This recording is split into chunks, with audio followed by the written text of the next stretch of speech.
शुरू करने दो फटाफट से। मैंने आप लोगों को लास्ट लेक्चर में अभी स्लाइड देख रहा था, मैंने आप लोगों को बता दिया था थर्मोडायनेमिक में एंथैल्पी। तो आज बहुत सारा काम है, बहुत सारा काम है। एंथैल्पी बता चुके हैं हम, पार्ट 2 में है एंथैल्पी के। तो ध्यान दो, थर्मोडायनेमिक थर्मोडायनेमिक के पार्ट 2 में,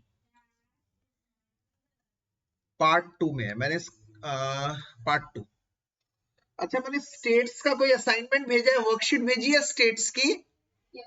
अच्छा, वो कर ली आप लोगों ने? वो कर ली क्या?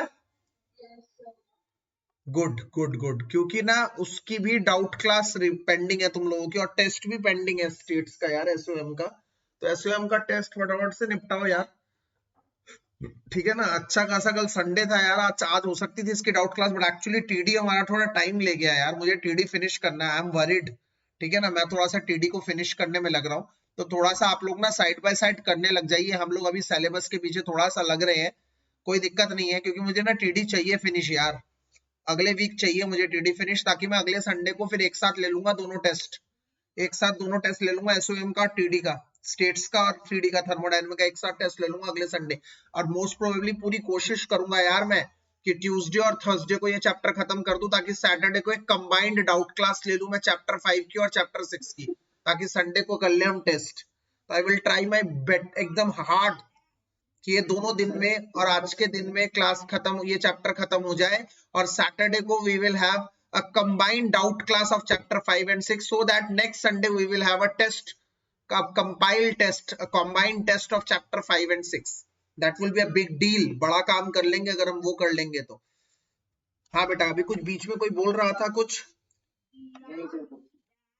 ओके चलिए, एंथैल्पी में हम लोगों ने आप लोगों को बता दिया था, एंथैल्पी इज H, ये बता चुके थे हम लोग, और एंथैल्पी H होता है ये बता चुके थे, और U प्लस पीवी होता है, ये वाला होता है एंथैल्पी। एक बार दोबारा बता दूं, मैं आम शब्दों में बताता हूं, एंथैल्पी होता है टोटल हीट कंटेंट भैया, टोटल हीट। तो ये वो एनर्जी है जब बॉडी रेस्ट पे भी है तो भी एनर्जी होती है, और ये energy when body is at rest, rest पर होता है फिर भी। और ये पीवी वो एनर्जी है, एनर्जी और work done, work done when, body की जगह सिस्टम लिखो यार, ज्यादा अच्छा शब्द है, when system is in motion. वाह क्या मजा आ गया, देखो। और ये क्या है? Total heat content, total heat content भैया, टोटल हीट कंटेंट का मतलब है दो चीजें सर, रेस्ट वाला प्लस मोशन वाला। तो रेस्ट वाला है U, मोशन वाला है PV, जो TD वर्क है, इन दोनों को ऐड कर देंगे तो H आ जाएगा। इससे इजी क्या होगा यार? H क्या है?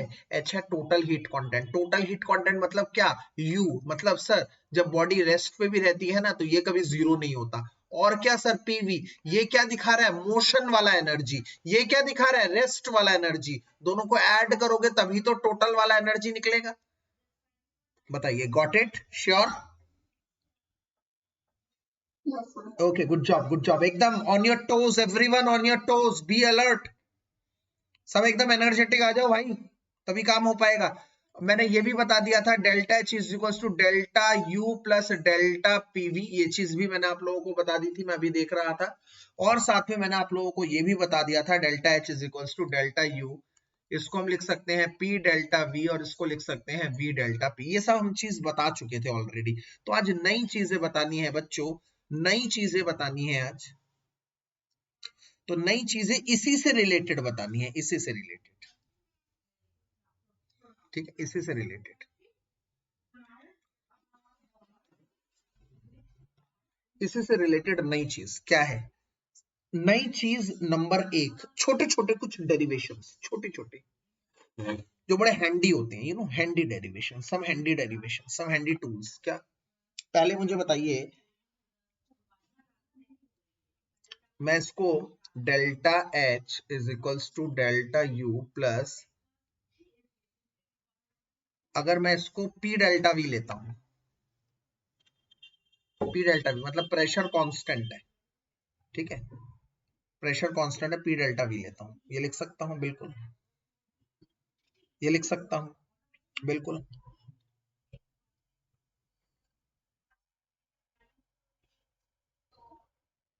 हाँ,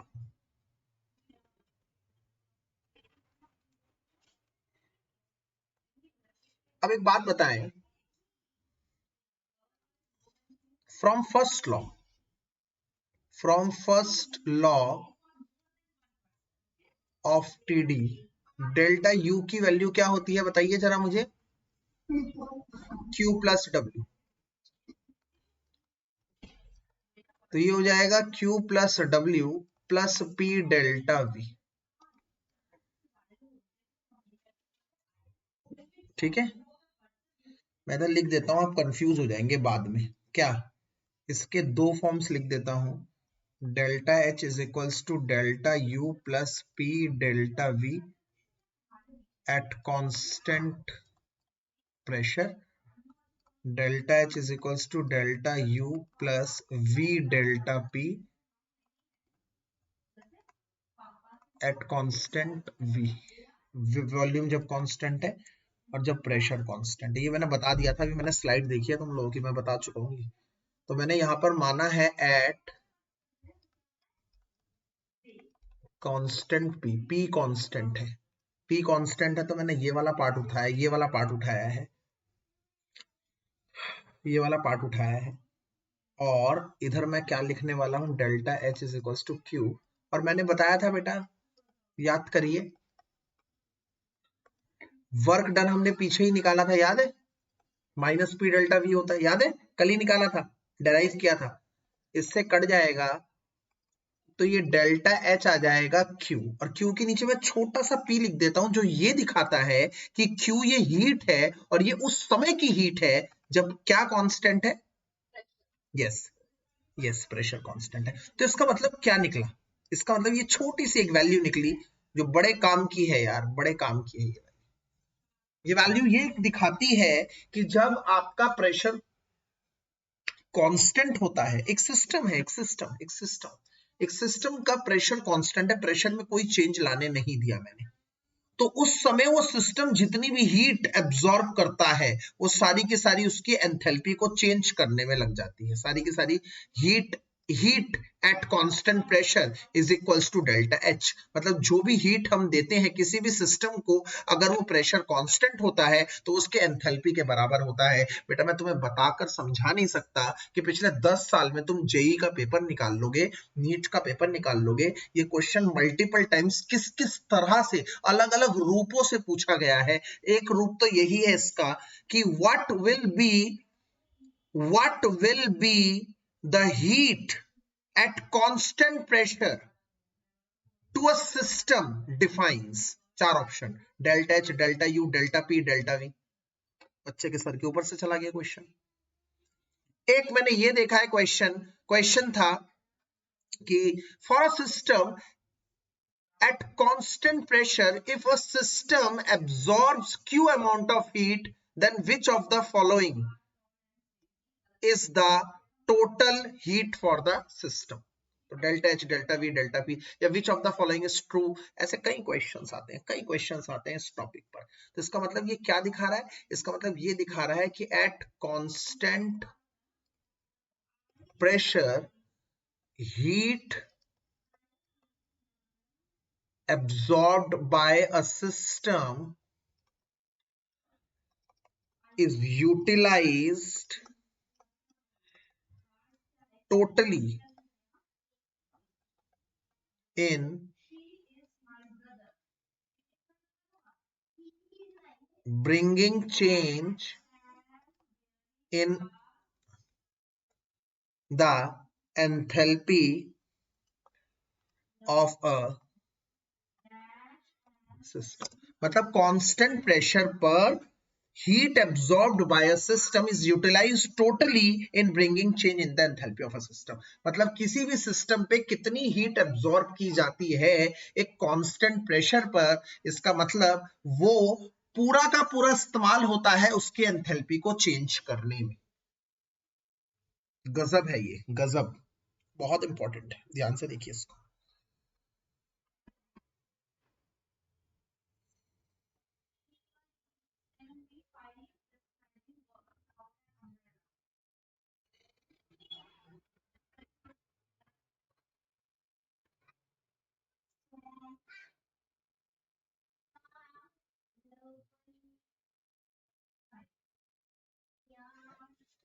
एक ये। दूसरा, अगर मैं सिंपल देखता हूं फ्रॉम फर्स्ट लॉ, क्या होता है फर्स्ट लॉ? ये होता है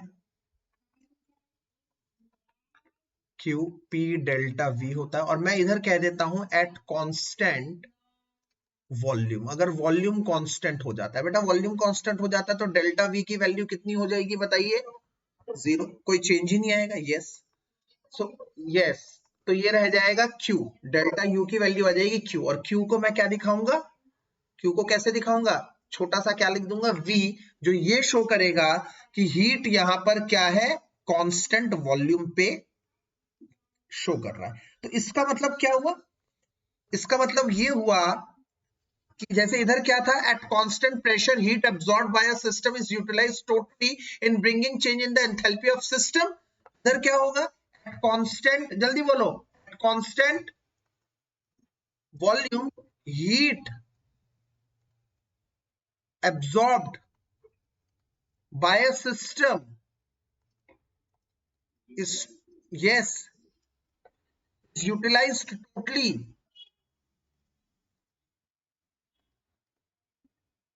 totally in, yes, in bringing change in internal energy of a system। वाह, ये दोनों इतनी बार घुमा के पूछे गए हैं कि मैं अभी आपको 2 क्लास बाद पूछ लू ना बेटा, कि एक ना सिस्टम है जिसको 1 मान रहा हूं, एक सिस्टम है जिसको 2 मान रहा हूं।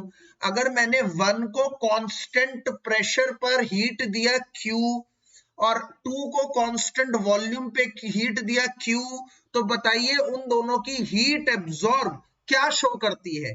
तो जो कांस्टेंट प्रेशर पे है वो शो करती है एंथैल्पी चेंज, जो कांस्टेंट वॉल्यूम पे है वो चेंज करती है इंटरनल एनर्जी चेंज। इसका मतलब जब कांस्टेंट प्रेशर पर कोई सिस्टम को हीट देते हो तो वो हीट यूटिलाइज हो जाती है उसके एंथैल्पी को चेंज करने में।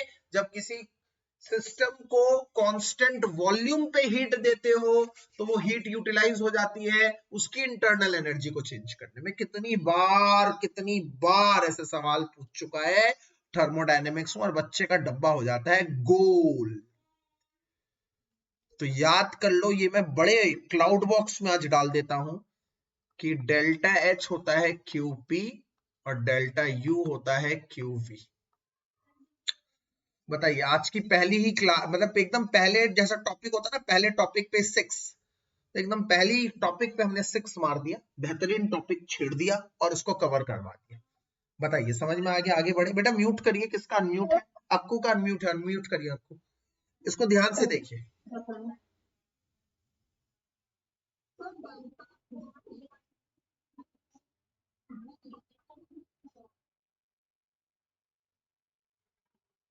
बेटा, इसमें हमने वॉल्यूम को कांस्टेंट लगा दिया ना, वॉल्यूम को अगर मैंने कांस्टेंट लगा दिया तो डेल्टा वी में तो कोई चेंज ही नहीं आया ना। डेल्टा वी जीरो हो गया ना बेटा। अगर डेल्टा वी जीरो हो गया तो P इंटू में जीरो विल बी जीरो, तो ये पूरा फैक्टर जीरो हो गया। Got it? ये पूरा फैक्टर जीरो हो गया।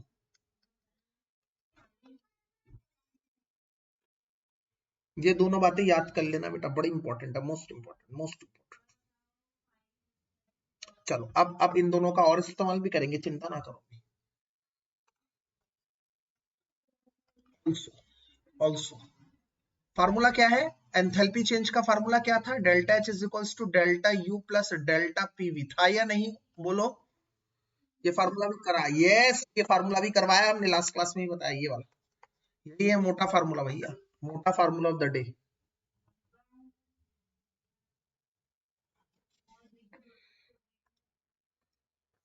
डेल्टा एच की जगह क्या लिख सकता हूं मैं? Very good. और डेल्टा यू की जगह क्या लिख सकता हूं मैं, क्यूवी। बिल्कुल ठीक, बिल्कुल ठीक। और पीवी की जगह क्या लिख सकता हूं भाई, एनआरटी। बिल्कुल सही जवाब, एनआरटी लिख सकते हैं सर आप, क्योंकि PV is equals to NRT होता है। तो एक नया रिलेशन देखने को मिल रहा है भाई, P QP is equals to QV delta N R T. ये एक नया रिलेशन देखने को मिल रहा है हमें, एक नया रिलेशन देखने को मिल रहा है। ये रिलेशन भी बहुत इंपॉर्टेंट है थर्मोडायनेमिक में, इससे भी क्वेश्चन प्रश्न पूछे जाते हैं अलग अलग तरह के, ये भी बहुत इंपॉर्टेंट है, इसको भी बहुत अच्छी तरह से आप लोग ध्यान कर लीजिएगा। इसके बाद एक टॉपिक करवा रहा हूं बेटा, और वो टॉपिक ये है जो कट चुका है सिलेबस से। अगर सिलेबस से कट गया है तब भी मैं हल्के हाथों से बताऊंगा, मतलब बस ऊपर ऊपर से बताकर छुट्टी, क्योंकि अच्छा टॉपिक है, बस हल्के हाथों से एकदम ऊपर ऊपर से बता के छुट्टी। हीट कैपेसिटी, हीट कैपेसिटी ये टॉपिक है, ये टॉपिक है हमारा, हल्के हाथों से बताऊंगा हीट कैपेसिटी। वैसे क्योंकि आप लोग जानते हैं इसलिए मुझे ज्यादा मेहनत नहीं करनी पड़ेगी, बट इसमें ना एक चीज है जो मुझे बतानी है आप लोगों को, मतलब वो चीज ऐसी है ना बेटा, मतलब मैंने ना मेंस के हर एक सेशन में, हर एक पेपर में तो बहुत बड़ी बात हो जाएगी बोलना, मतलब हर एक सेशन में, मतलब जैसे अभी हो रहे हैं एक साल में 2 पेपर 3 पेपर 4 पेपर हो रहे हैं अभी, तो एक क्वेश्चन तो ऐसा आता ही है एक सेशन में, हाँ आता ही आता है ऐसे, इस टॉपिक में से आगे एक बताऊंगा ना, आता है। तो उसके लिए मुझे ना ये टॉपिक आप लोगों को बताना पड़ेगा, नहीं मिस कर दूंगा ना तो मुझे बड़ा अजीब सा लगता है यार। मैं फिर सोचता हूँ, मैं बच्चों को कहता हूँ बेटा मेंस तुम्हारा क्लियर हो जाएगा मेरी कॉपी देखकर, फिर तुम कहते हो सर झूठ बोल रहे हो आप, ठीक है। तो फिर मुझे ना इन सब चीजों का थोड़ा ध्यान रखना पड़ता है। तुम कहते हो सर आप कह रहे थे नीट क्लियर हो जाएगा, अच्छी रैंक आएगी, फलाना आएगा ढिमकाना आएगा, हुआ ही नहीं कुछ, तो थोड़ा सा ना इसलिए मैं बता रहा हूँ ये चीज, ऐसे ये कोविड के चलते रिजल्ट रिड्यूस हो चुका है। तो हीट कैपेसिटी हल्के हाथों से क्या है, हीट कैपेसिटी मतलब क्या, it is defined as a quantity of heat.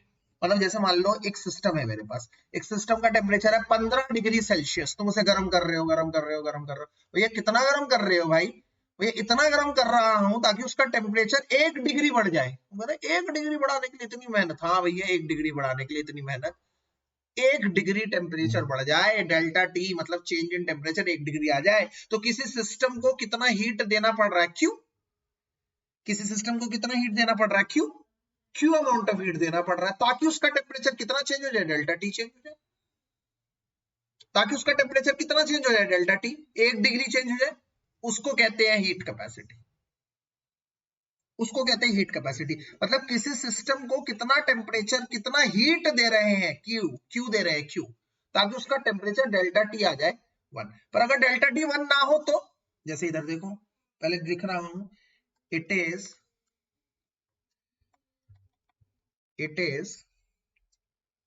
The quantity of heat,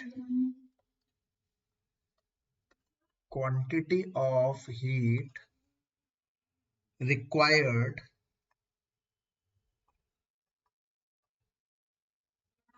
to raise the temperature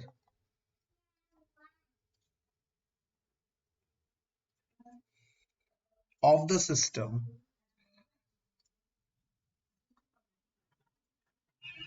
by 1 degree, 1 degree, ठीक है। तो हीट कैपेसिटी को हम सी से दिखाते हैं ज्यादातर, सी, सी मतलब हीट कैपेसिटी, ये होता है क्यू अपॉन में डेल्टा टी, मतलब सी बराबर क्यू अपॉन में डेल्टा टी, ये आ गया। अब मतलब ध्यान से ठंडे दिमाग से देखो भाई, सब सब ठंडे दिमाग से देखो,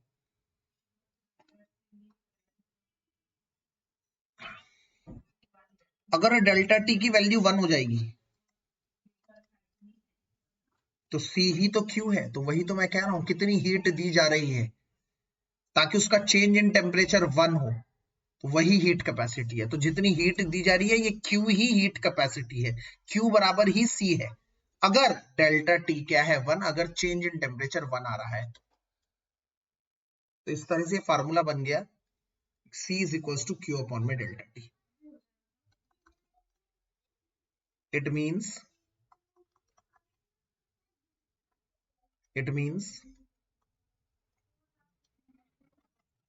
if delta T is equals to 1, then C is equals to Q. Heat capacity he heat है.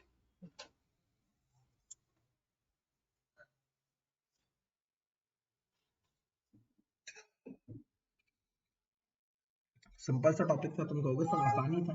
मैंने ये तो कहा ही नहीं कभी मुश्किल है भाई. ये तो मैंने कहा ही नहीं कभी मुश्किल है. हीट कैपेसिटी ही सी है. ये एक चीज. अब इसका इस्तेमाल ना इधर भी होगा. इधर भी होगा. कैसे कैसे नाउ कांस्टेंट प्रेशर Q कितना होता है? P होता है. तो C भी कितना होगा? P होगा.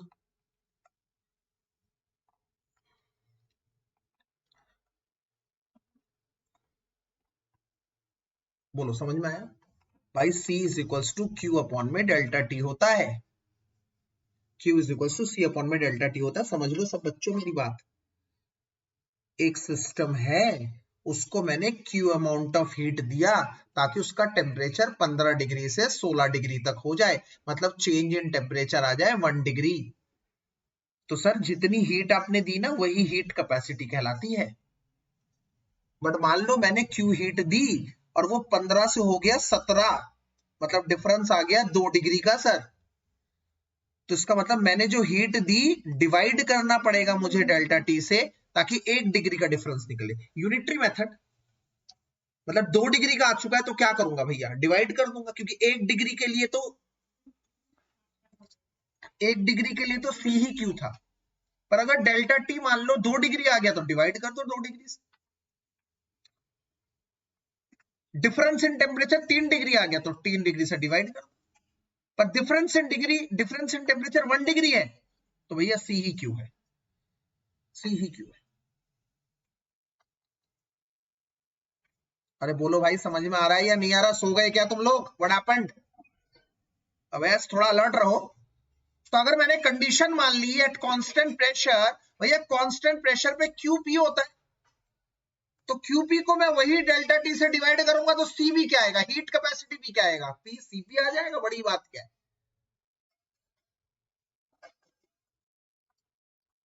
एट कांस्टेंट वॉल्यूम क्यूवी होता है तो क्यूवी को अगर मैं डेल्टा टी से डिवाइड कर दूंगा तो सीवी आ जाएगा. क्या बड़ी बात है? Where CP is what? CP is what? CP is the heat capacity. Yes, good job Akku. Constant pressure. CV क्या है? Heat capacity at constant. Yes yes yes my dear, yes.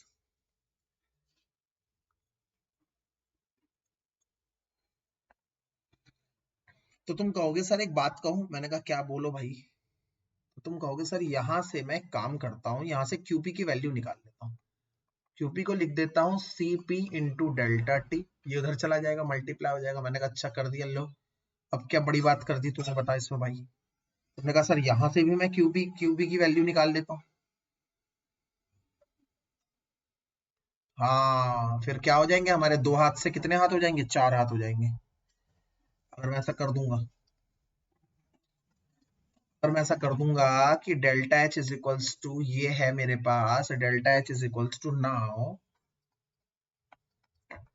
Delta H is equals to delta U plus delta PV. Delta H की जगह आ जाएगा QP, delta H की बी की जगह आ जाएगा क्यूवी और डेल्टा एनआरटी आ जाएगा. अच्छा नंबर ऑफ मोल्स ले लेता हूं मैं 1. तो क्या आ जाएगा? आरटी आ जाएगा. अब क्यूपी की जगह क्या आ जाएगा भाई? फटाफट से बता दो. क्यूपी की जगह क्या डाल दोगे? बताओ. CP into. हाँ बस बहुत बढ़िया. Cp delta T. अब ध्यान से देखते रहिए, बड़ा जादू होने वाला है। QV की जगह क्या लिखने वाले हैं बताओ? Cv डेल्टा टी प्लस, अब यहां पर क्या होगा, जब डेल्टा आगे लगा होता तो क्या होता है, R delta T plus delta T delta R. ऐसी होता है ना, जब डेल्टा आगे लगा होता है, दो चीज के आगे एक बार उसके आगे एक बार उसके आगे ऐसे लिखते हैं, बताया, सिखाया था ना मैंने। अच्छा अब बताओ ये कुछ होता है क्या? ये तो कुछ भी नहीं हो सकता, क्योंकि आर तो है यूनिवर्सल गैस कांस्टेंट। भाई कायदे के हिसाब से आर क्या है? अर्यांश सुन रहे हैं बच्चे? अर्यांश कहाँ गया? सो गया क्या? हाँ अलर्ट रहे बेटा, अलर्ट रहे। अक्षत, हाँ बड़ी इंपॉर्टेंट बातें चल रही है। श्रेष्ठ, हाँ श्रेष्ठ, श्रेष्ठ डेल्टा आर कुछ होता है क्या बेटा? डेल्टा आर कुछ होता है क्या? सर कैसी बातें कर रहे हो? डेल्टा आर क्या है? आर तो गैस कांस्टेंट है, कांस्टेंट के आगे डेल्टा मतलब difference in constant. Sir what a rubbish, what a rubbish, बेकार बात सर, बेकार बात कर दी आपने। अरे हर्षिता बिल्कुल सही जवाब, डेल्टा टी कॉमन लेके सबको डेल्टा टी से डिवाइड कर दो। और जैसे ही मैंने ये कर दिया, अब हमारे दो हाथ से कितने हाथ हो गए? हर्षिता चेक कर कितने हाथ हो तेरे बेटे? अब 4 हुए? नहीं हुए? अरे 5 हो गए, वाह। अब किसके हुए 5 भाई? यशवर्धन के आवाज के 5। आवाज तूने तो कमाल कर दिया बेटा। और किस किस के, देखो ध्यान से देखो किस किस के चेंज हुए थी 5। अच्छे तो ध्यान से देख, जैकेट पहन रखी है तूने, ध्यान से देख। चलो चलो चलो, apart from the jokes, now why I said this thing कि दो हाथ से 4 हाथ हो जाएंगे, because this is you know this is very very important relation my dear, very important relation in competitive exams, in class 12th physics, in class 12th chemistry, in undergrad. I don't know why CBSE, reduced this part, because this is one of the most important part. I don't know why CBSE reduced this part, but yes, this part has the significance, and that is why Mota Mota review this derivation. This is the relation between CP and CV, the most important thing, most important thing. ठीक है, तो CP minus CV is equals to R. This is very important relation between CP and CV.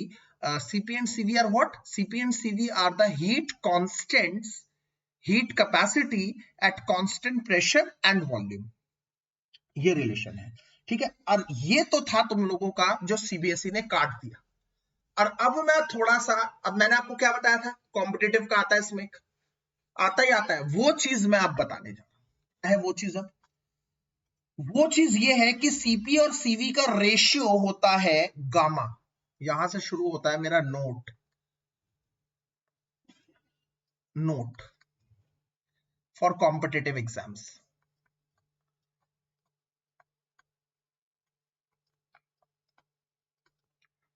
Ratio of CV and CP is equals to gamma. ये gamma है, CP upon में CV, ये ratio, ये ratio. और ये जो value है gamma की, ये डिपेंड करता है एटॉमिसिटी ऑफ गैस पर। एटॉमिसिटी ऑफ गैस का मतलब क्या हुआ? एटॉमिसिटी ऑफ गैस मतलब जैसे mono atomic gas, this gamma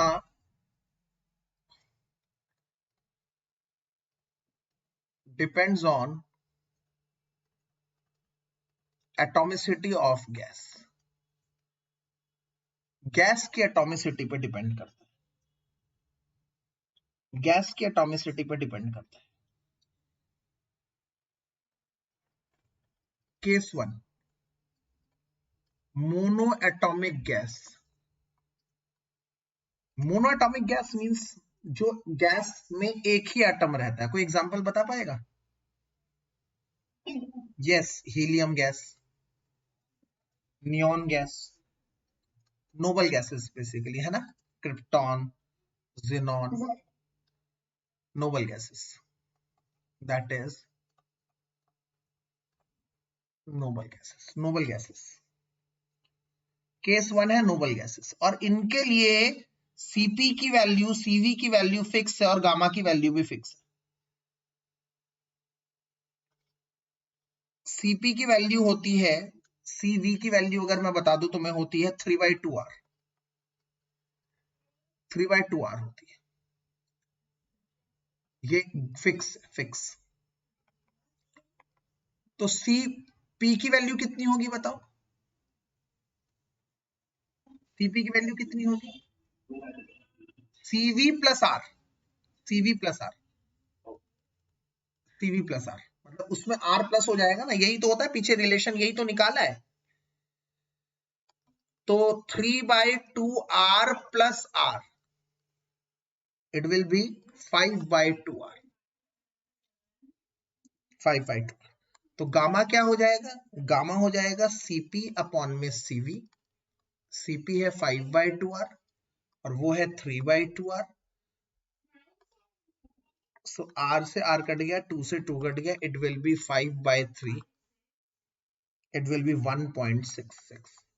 तो इन सभी गैसों का पेपर में पूछे जाएंगे, अगर सीवी होता है 3/2r, या तो ये भी नहीं देगा, वो मोनोएटॉमिक गैस है तो आपको पता होना चाहिए सीवी 3/2r है। अगर सीवी 3/2r है तो फटाफट से सीवी इज इक्वल्स टू, तुम्हें पता ही है CV plus R is equals to CP होता है, तो सीपी प्लस सीवी निकल जाएगा, और गामा क्या है सीपी अपॉन में सीवी, तो ये 1.466 आ जाएगा। डाई एटॉमिक गैसेस के लिए केस 2। हाँ जी बेटा बताइए।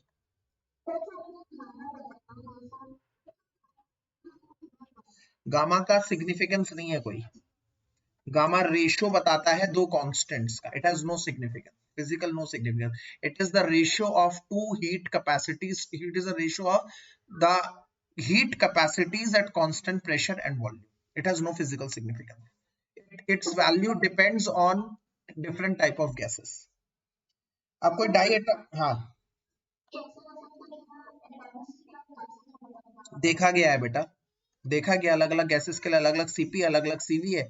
अब बेटा ऑब्वियसली ये खुद देखना, अलग अलग गैसेस का सीपी अलग होगा सीवी अलग होगा, तो अलग अलग गैसेस का सीपी सीवी अलग होगा तो गामा भी अलग होगा ना ऑब्वियसली। तो इसलिए हमने कहा गया है कि वो डिपेंड करता है एटॉमिसिटी ऑफ गैसेस पर, यही तो मैं प्रूफ करवा रहा हूँ कि कैसे डिपेंड करता है एटॉमिसिटी ऑफ गैस पर, क्योंकि सीपीसीवी अलग होता है, और सीपीसीवी अलग होता है तो वो रेशियो है, सीपीसीवी चेंज होगा तो गामा भी चेंज होगा। डायटोमिक गैसेस के एग्जांपल तो OH2 हो गया, O2 हो गया, N2 हो गया, कार्बन मोनोऑक्साइड हो गया, हाइड्रोक्लोरिक एसिड हो गया, इन सभी के लिए सभी से पूछे जाते हैं भाई, ये क्वेश्चन सभी से पूछे जाते हैं, ध्यान रखना। इनके लिए सीवी की वैल्यू वो दे देगा, सीवी की वैल्यू होती है इनके लिए, आप भी ध्यान कर सकते हैं 5/2r, उनसे एक बढ़ गया 5/2r। अब अगर सीवी होता है 5/2r तो सीपी क्या होगा, सीवी प्लस आर, मतलब 5/2r प्लस आर, तो ये आ जाएगा 7/2r।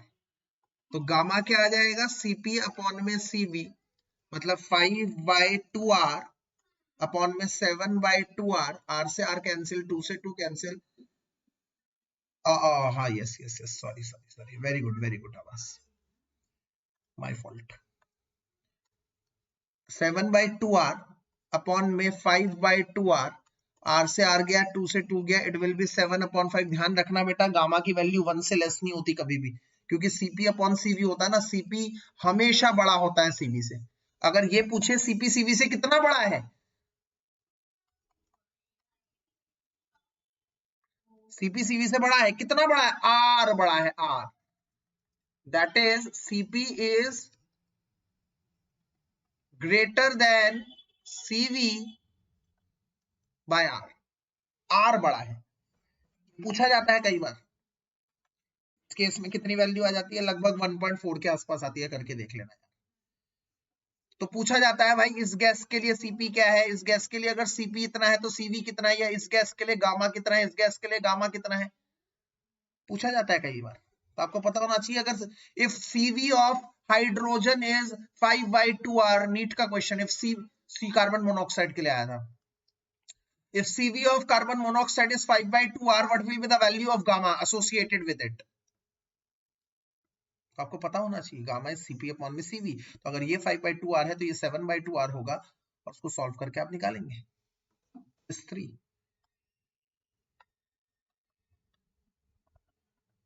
For all other gases,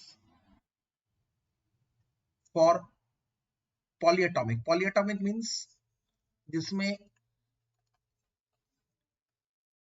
try atomic, हाँ ट्राई एटॉमिक और मोर, या तो ट्राई एटॉमिक होते हैं या तो उससे ज्यादा होते हैं। एग्जाम्पल क्या है, जैसे CO2 कार्बन डाइऑक्साइड, इसमें 3 एटम्स है, एक कार्बन है 2 ऑक्सीजन है।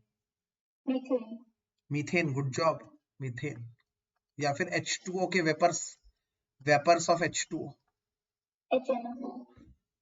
नाइट्रिक एसिड, और nitric acid we are not considering nitric acid as a gas. So for polyatomic gas, for polyatomic gases, what will be the value of CV? CV will be 3R. And if CV is equals to 3R, then CP will be 3R plus R. It will be 4R. It will be the easiest of the lot because the ratio CP upon CV is equals to 4R upon में 3R. तो 4/3 हो गया, around 1.33 आ गया इसके लिए, 1.33. ठीक है, तो हम क्या देख रहे हैं gamma of mono atomic gases सबसे बड़ा था 1.66, फिर गामा ऑफ डाई एटॉमिक, फिर गामा ऑफ पॉली एटॉमिक। तो इसको भी मैं क्लाउड बॉक्स के अंदर बंद कर देता हूं। इस चीज के लिए मैंने आप लोगों को ये बताया, बहुत ज्यादा इंपॉर्टेंट है ये चीज क्योंकि पूछी जाती है। मैं आपको ये क्वेश्चन भी बता दूं, जेई का ही क्वेश्चन है, गामा CO2 का है, गामा H कार्बन मोनोऑक्साइड का है, और तीसरी मुझे याद नहीं थी, पता नहीं क्या है, N2 होगी या फिर नियॉन होगी मान लो। और पूछ रहा है अगर इसकी गामा 1 है, इसकी गामा 2 है, इसकी गामा 3 है, तो इनको अरेंज करो अकॉर्डिंग इंक्रीजिंग ऑर्डर में या डिक्रीजिंग ऑर्डर में। आपको पता होना चाहिए ये बात, ये क्वेश्चन पूछे जाते हैं, बहुत ध्यान से हम करेंगे इनको, हम बीट कर सकते हैं, इनको बीट कर सकते हैं, डुएबल है, डुएबल। अब अगला पार्ट अगर आप ध्यान से देखेंगे तो जब मैंने ये चैप्टर इंट्रोडक्शन में करवाया था, कहा था कि सेकंड पार्ट है एंथैल्पी, पहला पार्ट एंथैल्पी वो हम करवा चुके हैं, दूसरा पार्ट है टाइप्स ऑफ एंथैल्पीज। पर उससे पहले जो मैंने एंथैल्पी में फार्मूले कराए ना बेटा, एक बार तो बनता है इन सारे फार्मूलेस को लिखना, formulas in this unit of enthalpy। इस यूनिट में हमने जो यूनिट, नॉट चैप्टर, इस पार्ट में हमने जो पढ़े, सबसे पहले मैंने आपको बताया delta H is equal to delta U plus P delta V। ये मैंने आज सबसे पहले आपको बताया।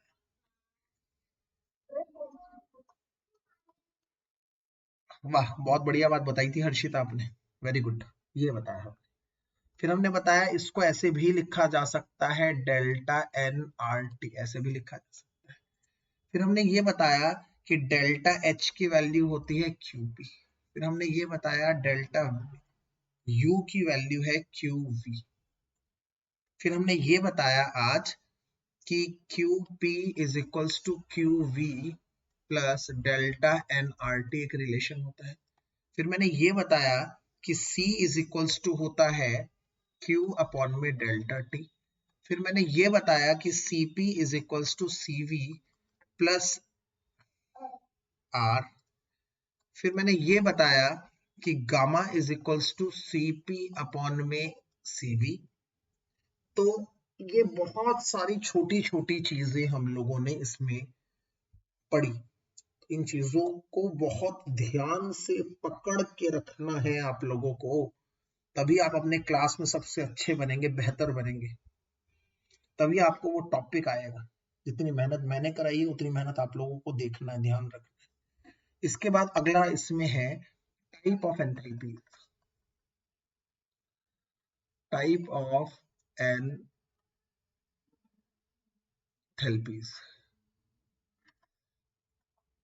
सबसे पहला आता है enthalpy of reaction.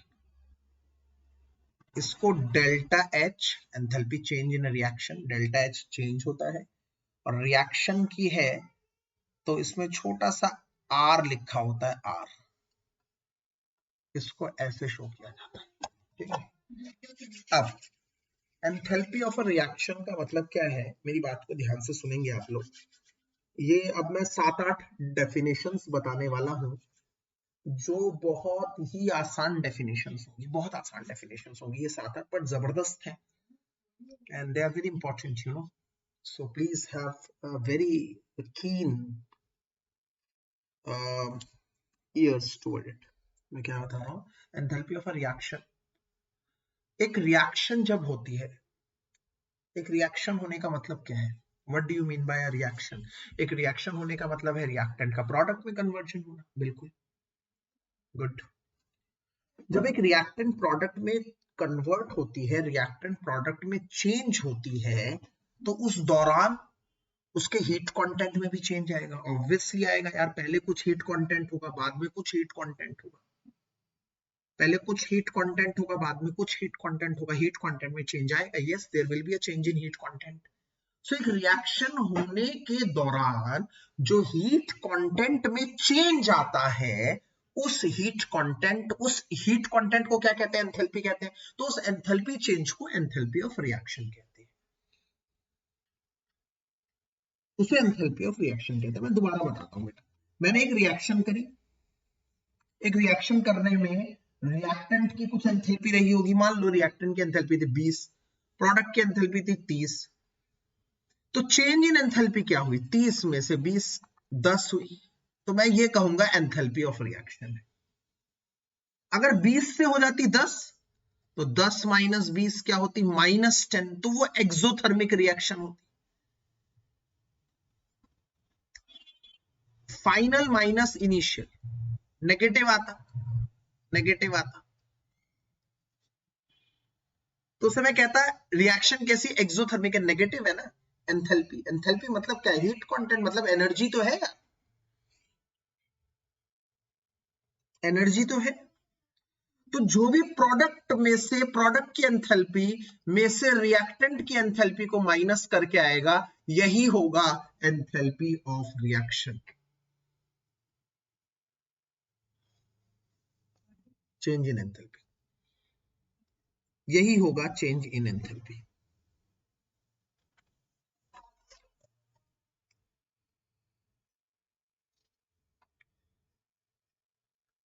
The net enthalpy